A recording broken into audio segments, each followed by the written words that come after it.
coast to coast, it's your hosts, the Lombardi Leap and Mersey FB. This is Beyond the Frozen Tundra.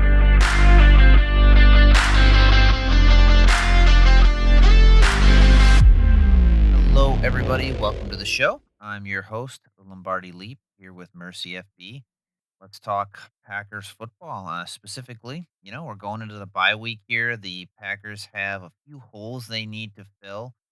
They have a couple decisions they need to make. Christian Watson's reportedly going to be starting practice on next Monday, I should say. So that's pretty exciting here.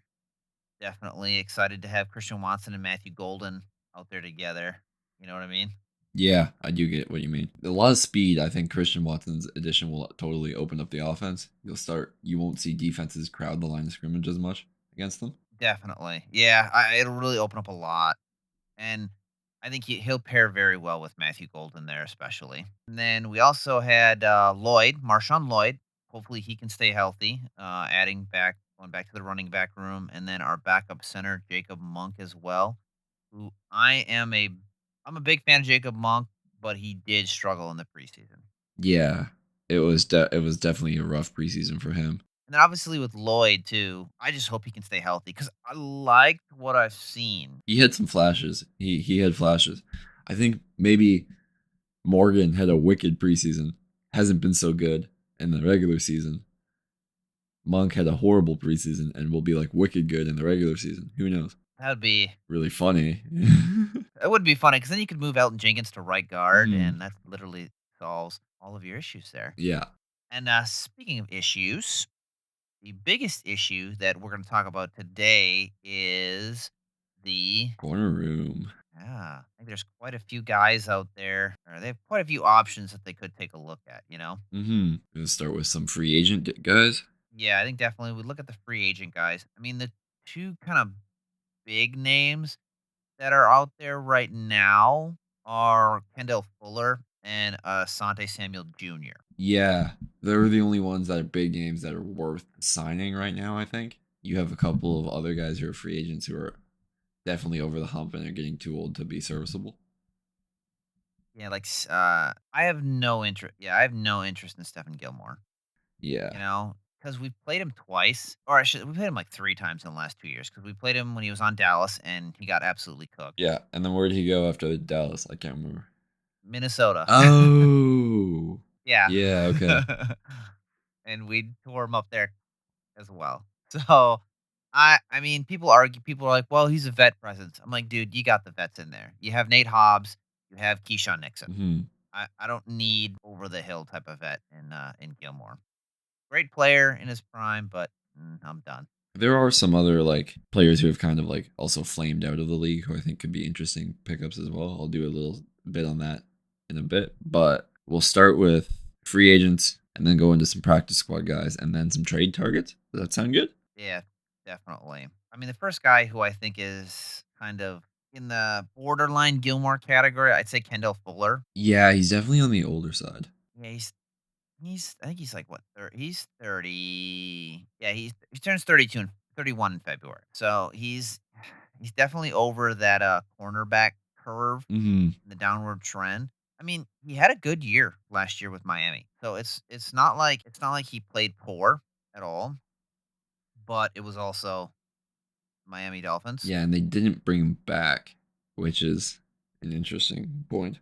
I mean, Kendall Fuller last year specifically, he graded well on PFF, but I mean, just kind of given where he's at and his age and the way this roster is kind of constructed, I think that he's more of a break glass in case of really bad emergencies.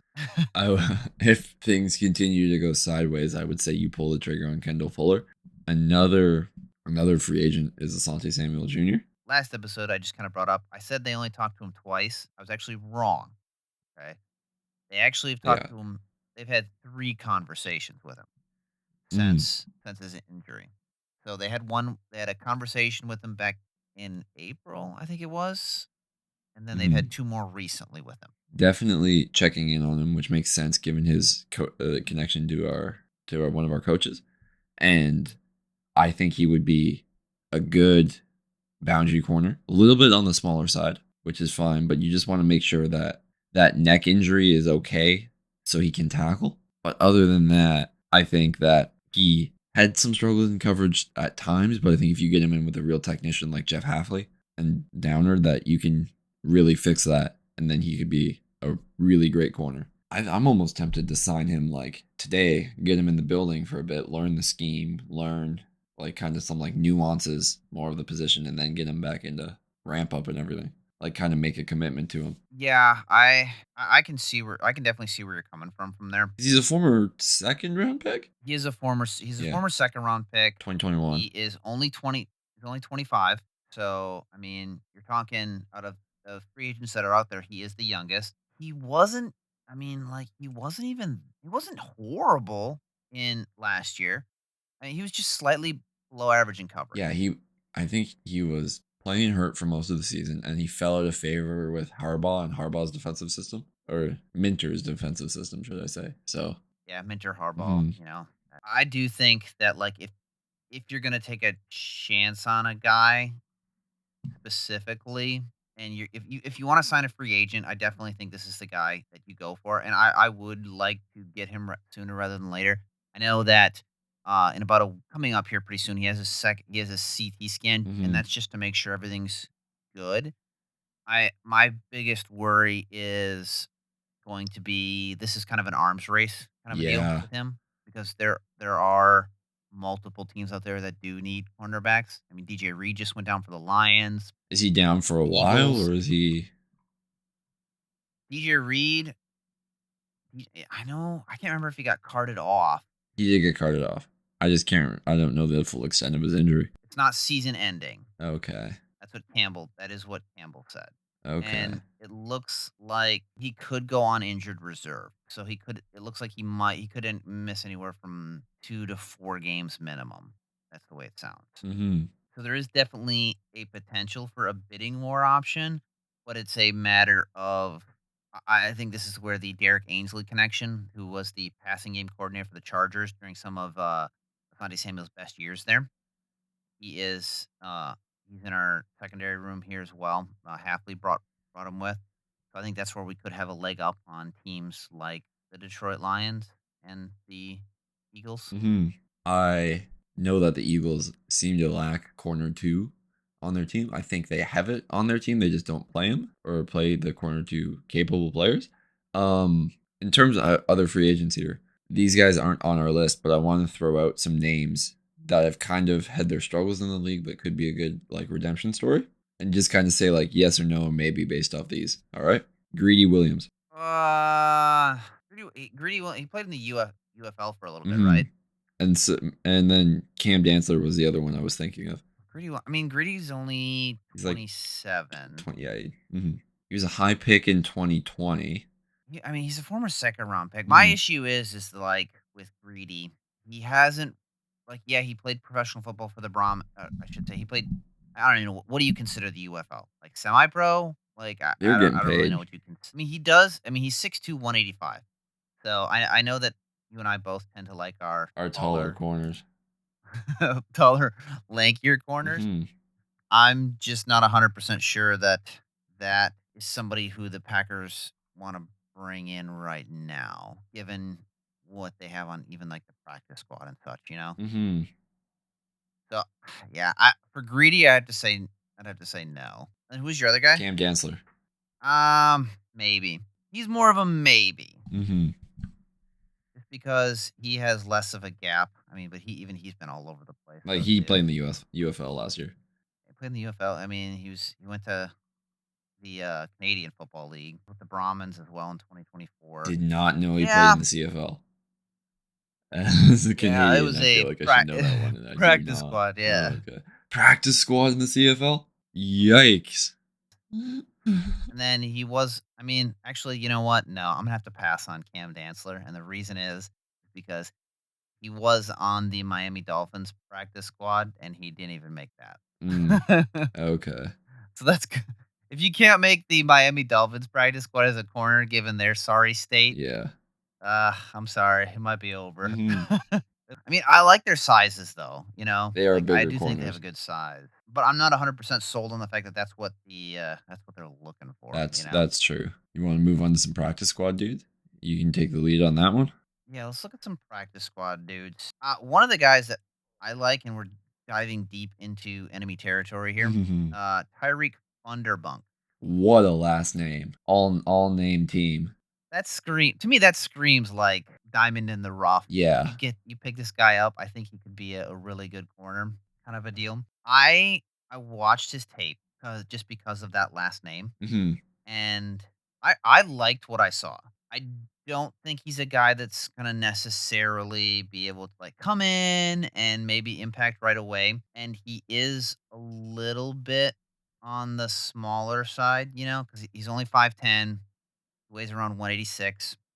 Yeah, like his RAS score 7.82 out of 10. Where did he go to college? Appalachian State. That's why.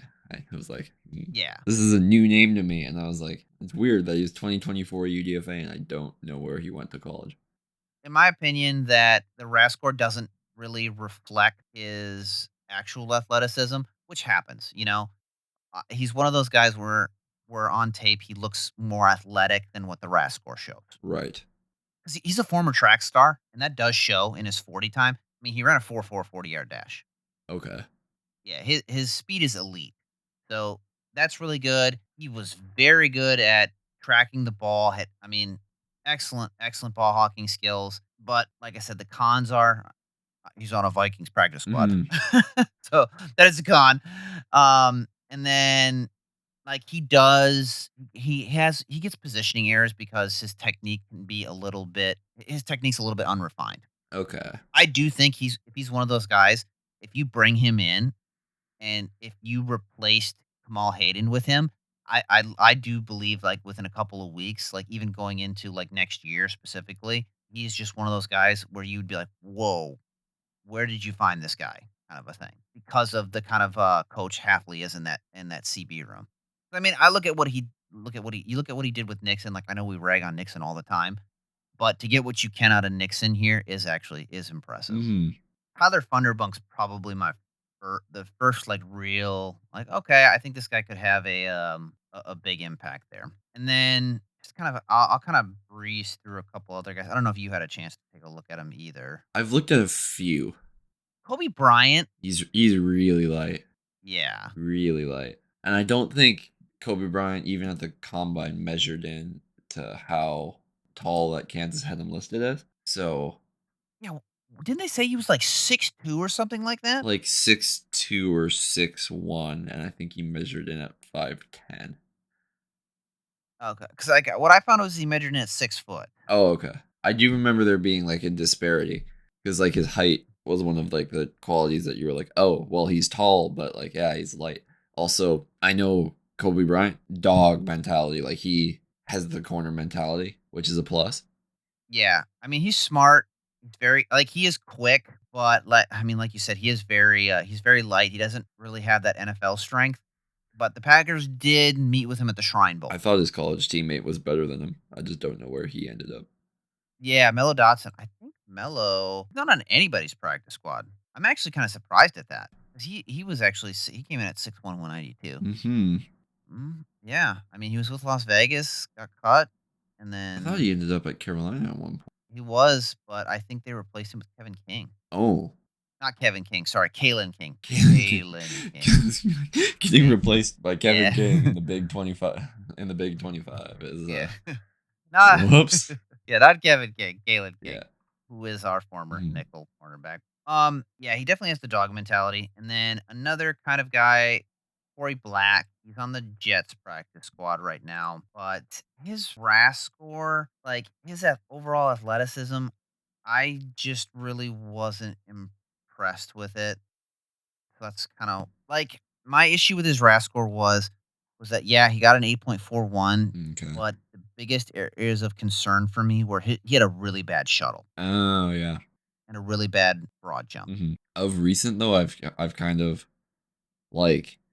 With corner specifically, I'm more of like the high end speed guy. Agility isn't the biggest like thing to me because I'll name you a corner who tested poorly in agility but plays amazingly. I don't know. Kamari Lassiter. He had a bad 3 cone, and He was just tested bad. yeah, I think this is one of those things where he tested bad, but like if if I would have liked the tape more, yeah. if I would have liked the You tape go with rather the than tape having than it, the testing. yeah, rather than having Eric Stokes PTSD. Yeah. I'm skeptical of Georgia corners generally, Mm. just given the history there. And like that's the thing with Corey Black though. Like it does show up. Yeah, he's 6 foot. Doesn't really have like elite overall length. I mean, college, 100 tackles, 25 pass defended, 4 interceptions, three forced fumbles in over his last 3 seasons. So like he did well in That's got college. some good production. What school in the Big 12? Corey Black played for OSU, Oh, Oklahoma State University. not a And bad program. To do that at OSU is impressive. oh yeah, yeah. So I mean, I think there could be potential there. Again, like the agility is just kind of and explosiveness are kind of red flags. I did I did kind of like Jaden Robinson. He's on the Broncos practice squad, and he very good athlete. Played for Oregon State in college. 9.10 RAS score. Solid 40 time. Ran a 4.42. He's that 5'11, but 192. And like the overall ability is the overall athleticism is there combined Mhm. with like the functional strength given his size. Yeah, In college, the ball production was a little bit lacking, but in terms of interceptions, okay. So he did play 41 games, definitely durable, very good fundamentals. Only 1 interception though, but he did have 11 passes defended. he was a 5-year player at Oregon State. That's kind of Yeah. my concern is to have that ball production over that tenure. Yeah. So So there is the lack of ball production might steer a team like the Packers away who really do value that. yeah, like you definitely don't want to like sign a dude from the practice squad. And most of the players that we're talking about are younger dudes. So it's not like you want to take them, throw them right in and then just like crush their mentality. Yeah, exactly. Because we've seen what happens when a corner loses confidence. Eric Stokes. All Joe Barry's fault. Yeah. And I think the last guy I think I'll talk about here, he is on the Eagles. He's a former third round pick of the 49ers, Ambry Thomas. He's 5'11, 190. So he is physically right there. And then he is also a former third round draft pick. So you do have the draft pedigree with Ambry Thomas as well. And then in terms of like his 2024 production, he had 25 tackles and 2 passes defended. Mhm. What he did. So he definitely is that physical corner that the Packers seem to like with Nate Hobbs and Keyshawn Nixon. But the biggest kind of red flag there is he's on the Eagles practice squad. Yeah, when they have corner 2 issues and haven't elevated him for change or anything. Again, not the Eagles practice squad corner that I would have picked. Who's the other guy on there? Eli Ricks. Is he really on Yeah. there? I didn't know if he was still on there or not. He's still on there. I think it's worth taking a shot on him. Yeah. I do like that one. That guy, Eli Ricks. Because I mean, he played for LSU and then he played 1 year for Alabama, so he played in a pro style system, Yeah. which is good. Well, like, okay, so if you had to sign any of those guys from the practice squad, well, like all those guys I just listed here, and I'll list them.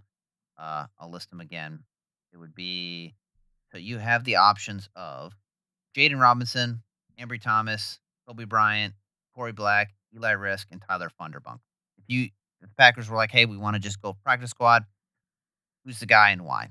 I would look first at probably Corey Black, just because he had the production, solid RAS, 7th round pick on his second team. So like, no, don't know how much like they're gonna value his current team's gonna value him, especially on the practice squad. And pardon me. And then secondly, I would look at Eli Ricks because he has played in the league and done well. Yeah. Yeah, absolutely. Like, I can agree with that. And then I would look at Funderburk and Bryant. Those would be those would be the last two. I don't think I would touch Ambry Thomas. I wouldn't personally. For me, it would probably be only Tyreek Thunderbunk and Eli Rick, Eli Ricks, Mm-hmm. and then Corey Black would probably be like the third guy. I do think Tyreek Thunderbunk is a guy who the Packers would look at and has a lot of upside. I think that's the practice squad guys. Uh, Obviously, like free agents, I think you and I are both very much Asante Samuel Jr. Now let's get into the real fun stuff. Ooh. We know that the Packers traded for Micah Parsons. So we Will know they that the make another Packers are one? willing to Ugh. yeah. So we know that they're willing to give up draft capital to kind of improve their roster. I'll talk about two guys just real quick because they're kind of in the same vein as like practice squad guys.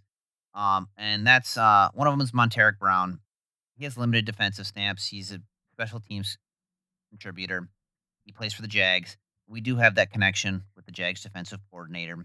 He's CB4, CB5 there. Kind of lacks the versatility. This would be more of a I want to help Rich Bisaccia out because apparently he needs more help on special teams. And you're wanting yeah. You're wanting to improve that CB4, CB5 spot. And then another guy by the name of Joshua Williams. He is on the Chiefs, 5'11". He's a former third round pick in 2021. Last year of his deal, he is kind of in that he does have some hybrid ability in terms of being able to play in the slot, but a lot of the sample size is small.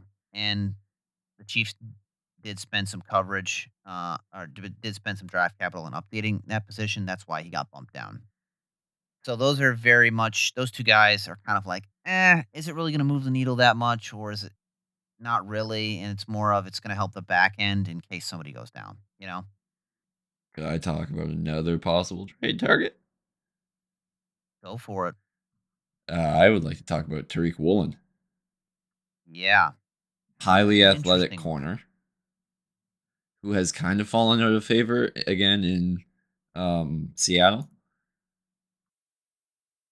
Why do you think that is? I don't think he is a scheme fit for them. So I was thinking about that today. I was like, why did he all of a sudden fall off a cliff? And I came to that conclusion as well. Like I very much agree that he's not he's definitely not a scheme fit And it could just at be all. that he's not a scheme fit and he's fallen out of the coach's favor, so he's just gotten his head and hasn't really like played well, and a change of scenery might be great for him. Because when you think of the Seahawks starting secondary, it's Witherspoon in the slot, Josh Jobe on the outside, and former Georgia Bulldog Gary and Kendrick also on the outside. But I think that if we do trade for him, the expectation would be that we also pay him after this year as well. I wonder if they would do. I wonder if they'd bring him in and then give him a similar. Like deal to Canine.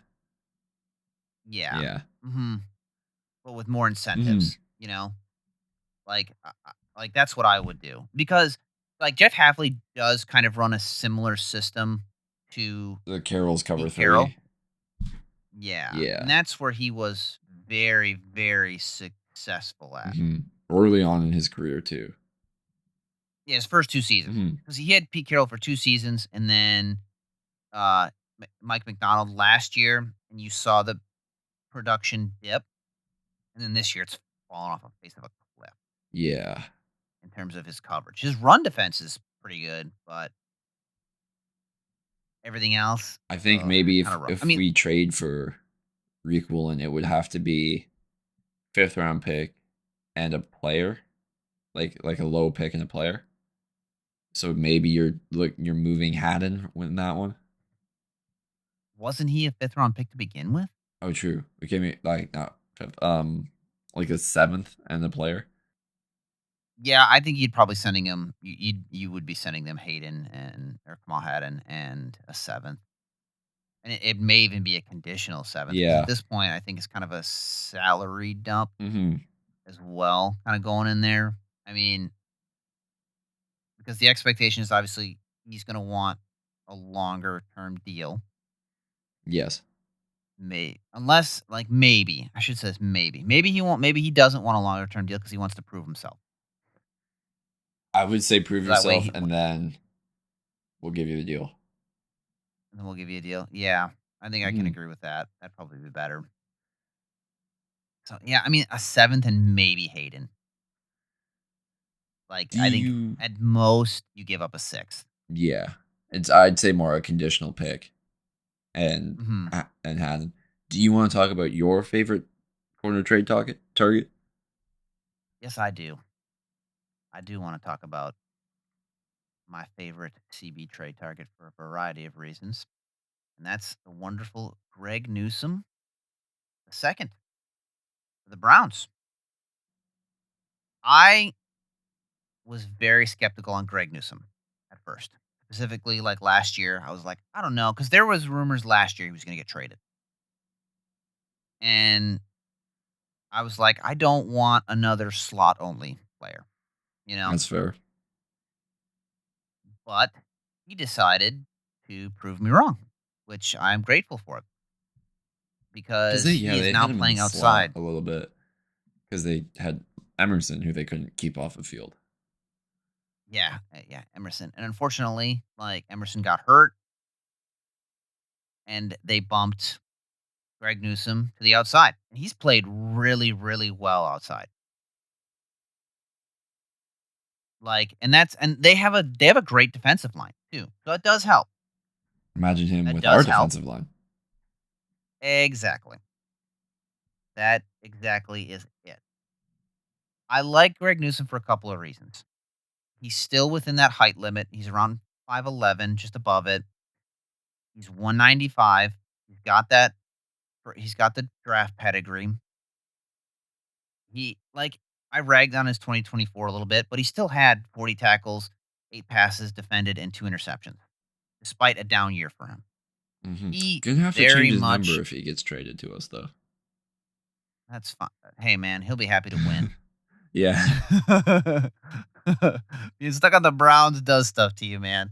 Having Joe Flacco as even though they did beat us, but Yeah, well, I mean, we you haven't can't listened to really that rag on episode, them listen too to it. hard. No. I think he is definitely a good corner, and he has the versatility which we like. He could serve as a career kind of rejuvenation. Good friends with Jaden Reed too, by the way. Yeah. Oh, I didn't really.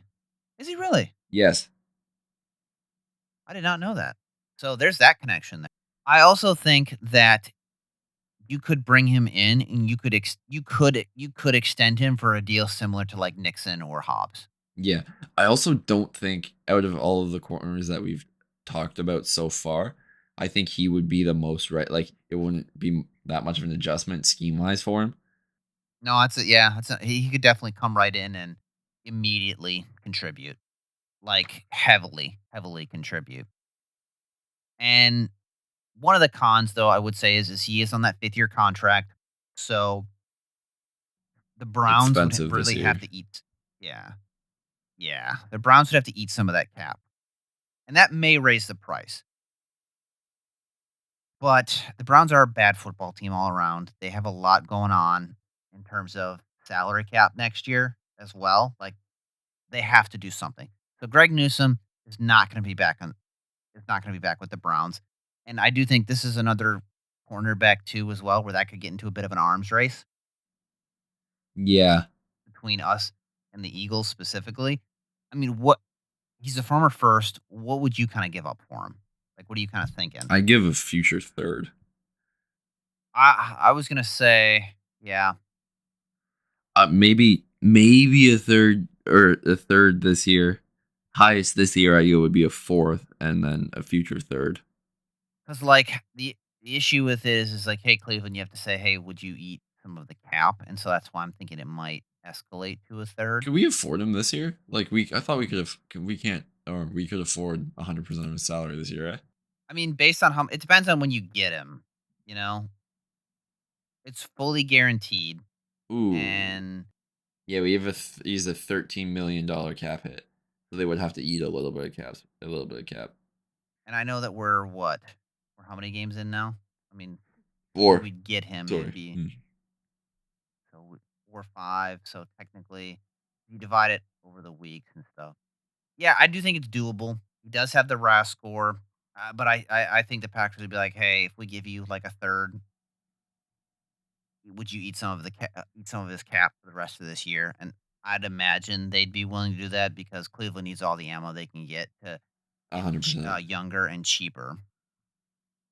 So, I mean, he's probably my number one target for the Packers. Just Mhm. kind of given the versatility, he fits the half. He fits what I call the Halfley CB uh, mold. He can play inside or outside. He's physical. He's not afraid to hit. I mean, those are everything that they like in Nixon as well as in Nate Hobbs as well. Would we like to have a small Alante Taylor conversation? Because I agree with everything you just said about Greg Newsom. Yeah, I think Alante Taylor is a good conversation to have. What do you like about him? A lot. I see how people could say he gets a little handsy, but I don't think that's necessarily an issue. I like his size. He's a press corner. He's 6 foot 200. Third round pick in 2022 out of Tennessee. So we played in an SEC system. We like our SEC schools. The Saints can't really afford him. So it would be, I think you could flip like a 4th round pick for him and be like, hey, we'll give you this nice pick here that is cheap if you give us Alante Taylor. I think you could even say a fifth, Yeah. like legitimately, just kind of given. And I think too, like to your point of like, yeah, he does get handsy. What even is that defensive line there? Interesting is how I will say it is. Like, is it that good Not at all? like it could be. I mean, it's the ghost of Chase Young. That's the ghost of multiple players on that defensive line. It's the It ghost really of is the Chase Young ghost and of- Cameron Jordan. And then they're trying to figure out what they've got in Brian Brzee. Carl Granderson is good. Like he leads he's pretty high up there in either TFLs or sacks. Yeah, he's 4.5 sacks. So like they have an okay D line. And it's been okay for a couple of years. And I use that term loosely, I feel Mhm. like. Okay. Because given how poorly the Saints have been the last couple of years. Yeah, they're another team that needs to get younger, cheaper. I think that they could run or roll with a secondary of Kool-Aid, Quincy Riley, and Ugo Amadi. Well, I mean, So- they just drafted Quincy Riley, and Quincy Riley's an older prospect as Mhm. well. He was So I like don't know 23. I don't know why you wouldn't want to. Yeah. You know? And Kool-Aid is Like- Kool-Aid, so we liked him coming out, but Mhm. I mean, he's physical. I mean, he's 6 foot, 200 pounds. Like, he's another guy. I mean, he has the pedigree. I do think you pick up the phone and call him. at least like not like commit to anything, just see what like the price is. Mhm. Mhm. And he does have the athleticism. Like, I think that's kind of a big thing. Is can he hold up in coverage for 4 seconds? Yeah, all know? we need is 4 seconds of someone being able to be like, I'm gonna stick with you for 4 seconds. That's it. Can you keep your hands off of him for 4 seconds? Because by then the quarterback is surely on the ground, or like has thrown it away. Yeah. Yeah, absolutely. And I mean, in 2024, 47 tackles, 9 pass defense, 1 interception, 2 forced fumbles. Hey, like I'll take that. He likes to tackle, even though I know this year he has 7 missed tackles. He was injured though a couple times. Yeah. Like a few times, just in terms of but I think they were kind of like soft tissue Yeah, injuries, yeah. if I recall correctly. Ooh. Uh, Ooh. But that was last year. And I don't know how he's doing this year. I do like him. I mean, would you say he's like your like out of the trade one targets, would you say he's probably your second pick? He would be 1B. I'd say him and Newsom are 1B. 1A and B. And then I would Okay. probably trade for Josh Williams after that. Okay.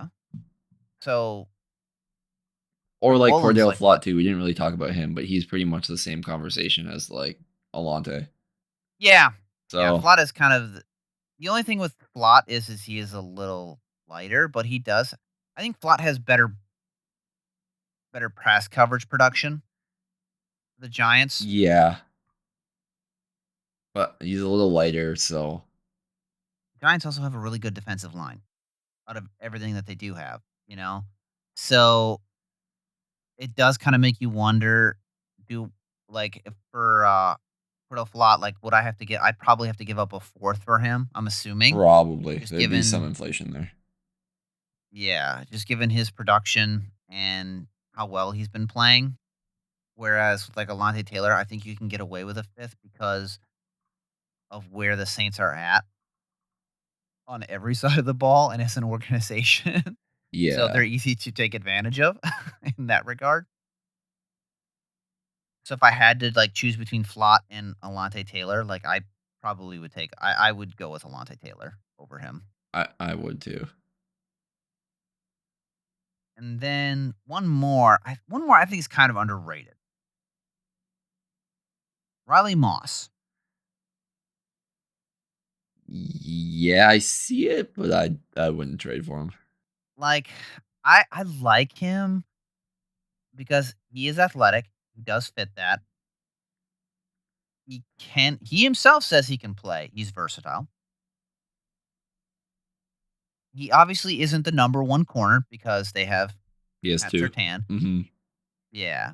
But I mean, he's still performed well, like in that defense. The only thing is with the Broncos, reasons I think they could move on from him is because they did draft Jahadi Barron. They already have a nickel corner, and a lot of people swear up and down that Barron can play outside. I don't think he can, but I would like the Broncos to figure that out for themselves. I think they have they already have two nickel corners on their roster. Yeah, Chris Havens was more of a nickel guy in college. I think Jahdae Barron could play outside. Okay. But you just don't really have a ton of depth if you move Riley Moss. So I don't think they will. And they are winning They are winning. relatively. Like They're they're what, winning 2 and football, 2? and Yeah. yeah, something like that. They're not as good as I thought they were going to be. Yeah. Which when it comes to when you have an older coach like Sean Payton too as well, like those coaches are not afraid to move off players. They just don't have a need for them. And I think Riley Moss might be on thin ice just because he's a fifth round pick from 2022, and like that secondary did get lit up last week, and that was both of them, both PS2 and Riley Moss both got absolutely torched for some odd reason. It was super weird. By who? Who did So they I think get that's torched by? why he could say, "Hey, yeah, yeah." Oh, LA? Was that the Yeah. yeah, it was LA. So I think that could be a reason why they might want to move Riley Moss and then move on from Riley Moss and just go with your younger guys who you have in there and who actually fit your system a little bit better. I agree with that completely. But I personally wouldn't. I think that there are better corners that you could trade for a similar price. Yeah, he's probably my last kind of. That'd be like the last guy on the list. Like so, out of all the guys we've talked about, who'd be your top three? If you could sign or trade right now, top three. Alontae Taylor, Newsome, and Ricks. Does that include free agent That or does like include free agent. I doesn't would include free agent? I would I'm treating Ricks as a free agent ish. Okay. I Oh, ASJ would be fourth on that list. okay. Yeah. Yeah. I can hear that. I can definitely hear Just that. because I the think. neck thing's a little scary. Hmm. I totally agree with that. I think for me, I would definitely go Greg Newsom. Probably, yeah. Greg Newsom, Rick, Joshua Williams, and then the fourth would be AS Junior. Like just kind of looking at where we are at and what we kind of need. I think that Greg Newsom makes the most sense from a schematic standpoint and the ability to kind of come in and play right away and be productive as well and just benefit from the system. Yeah. I was to say I agree completely, but I think certain guys fit more of like the press man that we need to play right now behind our D line. So Yeah, yeah, I don't disagree with that at all. Like, I think that's a good point. I think one of the kind of like this is kind of a obviously we talked about all the cornerbacks and trading and stuff like that. I think an interesting guy to kind of keep an eye on. This is like a complete out of left field, what I would call a random trade, would be Keaton Mitchell. He is the running back for the Ravens. The only reason I bring him up is because Marshawn Lloyd has injury history. Emmanuel Wilson wasn't on kick returns. It was Savion Williams and Bo Melton finally. I don't know why they don't have Bo Melton do punt returns yet, but if like let's say Lloyd gets injured again because he does have an injury history. Keaton Mitchell can be a nice change of pace back from uh, Josh Jacobs. He's quick, he's fast, and he can do punt returns and kick returns because he did that in college. yeah, I think he would be a 'Cause better special teamer than Wilson. Absolutely, 100%, and that's kind of my thing there is like, I wanna get Matthew Golden off of punt returns and stuff, so that's where I'm like, "Yeah, bring in Keaton Mitchell. Bring in Keaton Mitchell," and he'd be super cheap, like, 'cause he's the 4th string running back, he's inactive every week. Mm-hmm. I mean, we're Future talking like probably like a fifth or sixth conditional pick. I would even say like a like a future 7th, Mm-hmm. you know? That's because of where he's at. I know we had talked about the injuries earlier with Christian Watson's coming back, Jacob Monk's coming back, Marshawn Lloyd is coming back as well. And then you have two other guys who are on IR, which is not Jacob Monk, John Williams, who was a 6th or 7th round draft pick in this year's draft. He's a guard. And then kind of Colin Oliver, which is he's kind of like he's listed as a defensive end, but I think he's more of a linebacker body kind of a thing. Yeah. And so with those guys coming back here eventually, we know at least 3 out of those 5 guys are coming within the near future. You're kind of looking at some roster options and potentially maybe trading out guys. I would.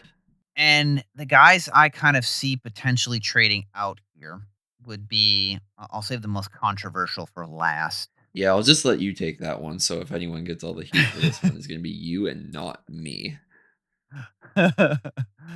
I'd say like Emmanuel Wilson, Lloyd's coming back. Brooks is a much better pass rusher. Do you agree with that? Yeah, like Brooks should just in situations where we get ourselves into in the Dallas game where our O line can't protect, like he should play most of the game. Lloyd's coming back; he'll be the change of pace behind Jacobs, and then so Jacobs and will keep playing until like the wheels fall off, till he's like probably 50 or something because he's just so tough. So I don't think Wilson has a role on the team anymore. Yeah, and I don't think the Packers are going to keep 4 running backs. No, have we? Not when you have like Savion either. We did last year. Oh yeah, a little bit. I think we did, but I think because Lloyd missed a lot of time though last year as well, so kind of the reoccurring thing. yeah, especially with Savion too, because he can do a lot of like the wildcat trick play stuff or like end around sweeps. So Yeah, kind of Cordell Patterson s stuff. So I think that like that kind of justifies not keeping him. And I mean, like Tucker Kraft can line up in the HVAC role too when you need it. So when it comes to Emmanuel Wilson, like Emmanuel Wilson he's a solid running back. Like he could help a team. Like that's the thing. That's part of me feels bad, because he's stuck in a room with Josh Jacobs. Who he's kind of like in that vein esque of in terms of like Emmanuel Wilson can be a lead running back. I believe that.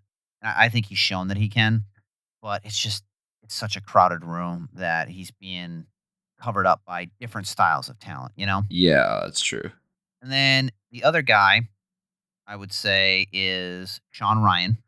Yeah, he's not And played we'll talk well about this. this year so far. No, he has not played well at all. Last year of his deal, there's been some stamina issues there, specifically like you saw it in the Dallas Cowboys game.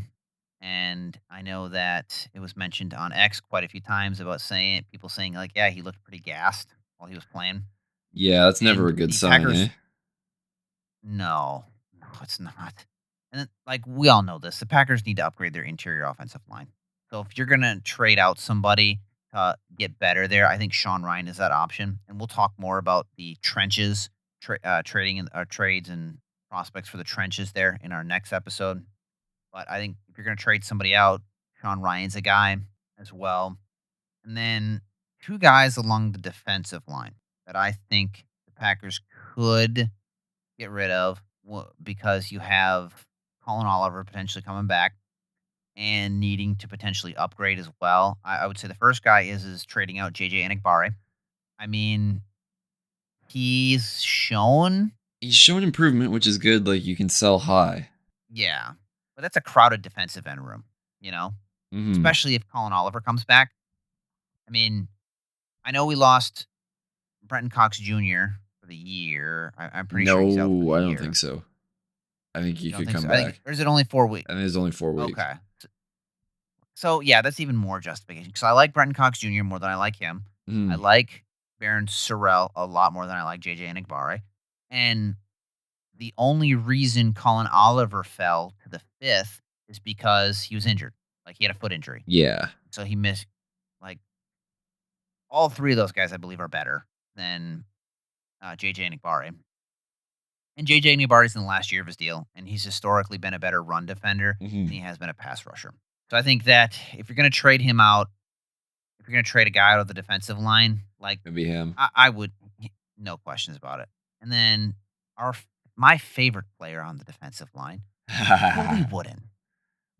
I think we've talked about this at nauseum almost, Yes, and a little bit too yeah. in like the Cowboys review episode.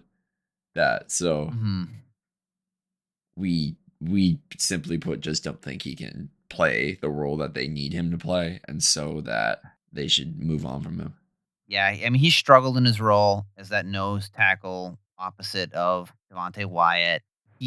I've said this in the past. He's a moocher from his play style, and like what I mean by that is he benefits when other people do well, but when other people aren't doing well, like when Devontae Wyatt goes down, he completely disappears, and that's what he did. Yeah. And then on top of that, and we mentioned this last episode in the Dallas game. I think it is time to see what Warren Brinson brings to the table because he's like Brinson's bigger in terms of like he's just built better than Colby Wooden is. He's an actual defensive tackle. And I think this is one of those areas where, okay, maybe you bring in like a true nose tackle kind of a guy, whether it's as a free agent or via trade or via practice squad, something like that to replace Colby Wooden. 'Cause I think you can get better production from somebody else than Colby Wooden at this point. I'm looking at the Packers official roster right now on their website, and I know because we talked about this on the other episode. Colby Wooden listed at 273. He's still listed at 273. Yeah. Yeah. I know they talked about him bulking up a bit, but I thought he would have bulked up past 273. I thought this year he was playing around 285, 290. that's what I thought too as well. It's just to me, that's just not good Yeah, enough, especially on goal line stands and stuff. For reference with Brinson, he's 315. Carl Brooks weighs more than Colby Wooden, and Colby Wooden looks bigger than Carl. That's crazy. Yeah. Carl's Sorry, Colby, 296. So just kind of maybe flipping him for anything positive would be a good. Yeah, literally. 'Cause, like I said, I think you can easily get his production from somebody else, either on the roster or somewhere else. And again, we'll talk about the hitting the trenches in the next episode here. And then time for the most controversial opinion here that everybody loves to hate on me You for. have fun on this one. I've seen you fight wars for this one before, so I'm just gonna sit on the fence and observe. I can say my small point about this once you've wrapped it up, but I'll just sit back and listen here. I won't beat a dead horse over it. 'Cause I've already beaten it quite a bit. I'll preface it by saying, I do think Romeo Dobbs is a good wide receiver. I just think he's a good wide receiver 3. And because he's a good wide receiver 3, but they're treating him like a wide receiver 1, and I don't need my quarterback, who's really, really good, forcing any more contested catches than he already has to. True. I mean, Romeo Dobbs before this last game with Dallas was 1 for 4 on contested catches. He had a good game against Dallas, 4 for 4 on contested catches. I don't need that. I don't want that. They look cool. I don't want the offense to be harder than it has to be. And I said this before with Romeo Dobbs.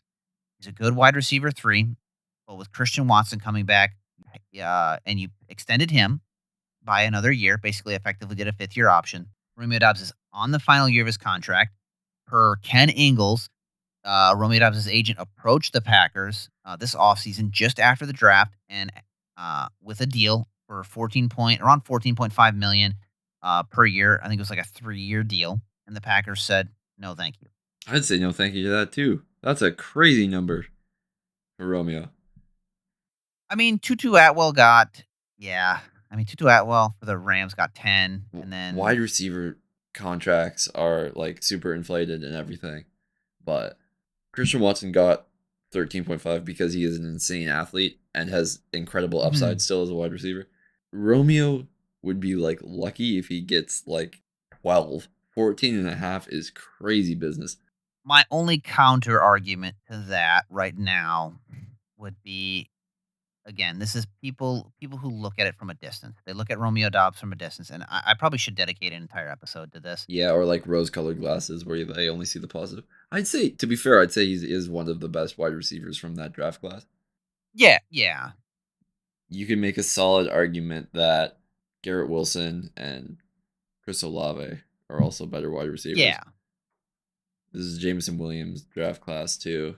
He got paid, but he got paid because of upside as well. Yeah. Those are just the first round guys. I would, and I've said this, okay? I'm okay with trading Romeo Dobbs because I do believe that the offense is being capped because of Romeo Dobbs. Mm-hmm. And I think that there's enough data out there that supports that. Because like it's easy to look at the box score and say, man, that's wide receiver 1. But he doesn't play like it all the time. He doesn't play like it all the time. He makes yes, he's dependable when he needs to be, but he also makes his QB's life harder because he doesn't get the separation you'd like to see in a wide receiver 1. True. I know what this offense looks like without Romeo Dobbs. It was good. It was still a really good offense. I know what this offense looks like without Christian Watson. Because I know what this offense looks like without Christian Watson, I had to go out and get Matthew Golden just so I can have some extra speed in there. Yeah, and we're now seeing it without Jaden Reed too. So that doesn't help things either. Yeah. No, it does not help things. Yeah, not having your slot guy. And like Wicks has been good in the slot. Like he had a little kind of rough game this past game. But like not having Jaden Reed, not having Christian Watson, you do actually see who the most valuable wide receivers are.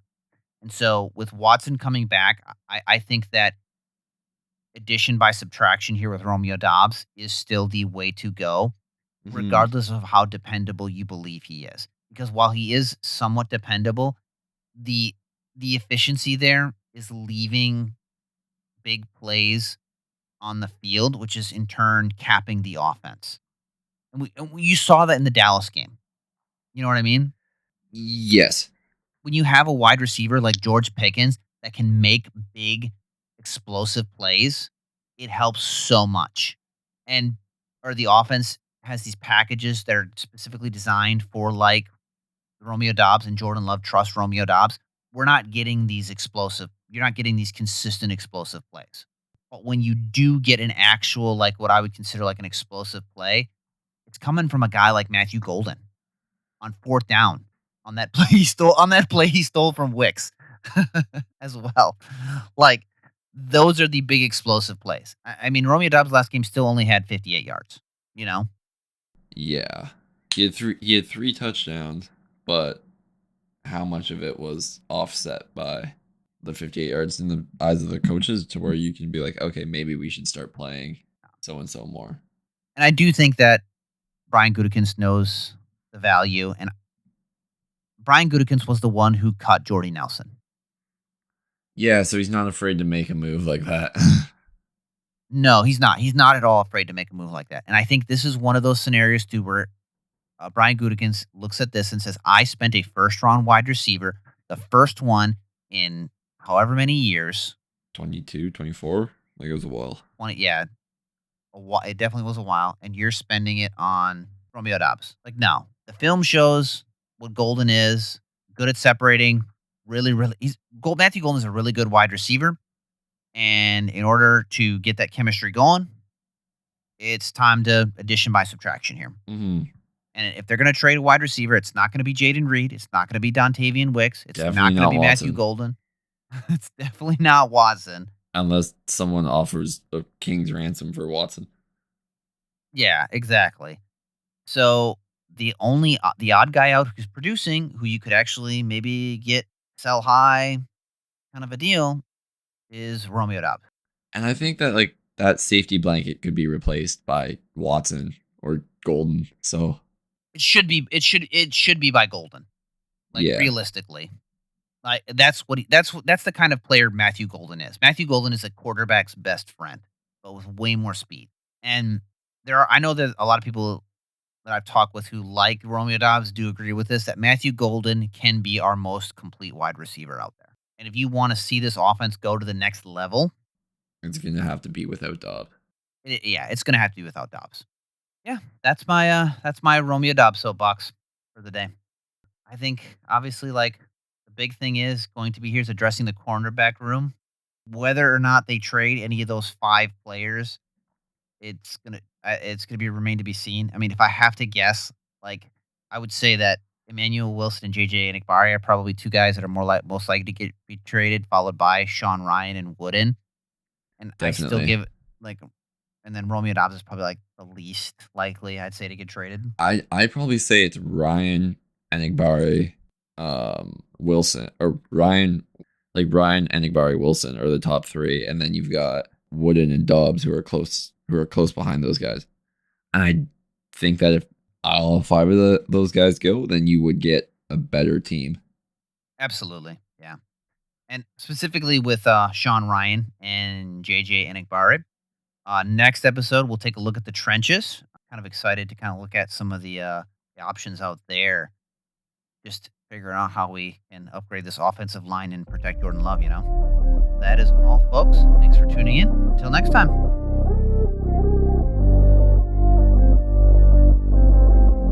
To Packers fans coast to coast, thanks for going beyond the frozen tundra. We appreciate you tuning in. And as always, go Pack Go!